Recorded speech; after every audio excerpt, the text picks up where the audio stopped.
Мамо, я так хотів сьогодні знов прийти додому, почути, як ти тихо говориш щось ні про що.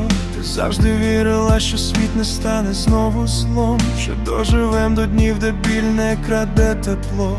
А я стояв на межі неба й землі, там, де секунди довші, ніж роки, там, де не чути слів, але серця кричать, і кожен робить свій останній крок без вороття.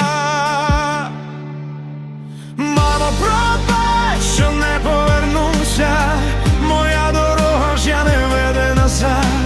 Мамо, не плач, я не боюся, тут тиша тепла, не холодний страх.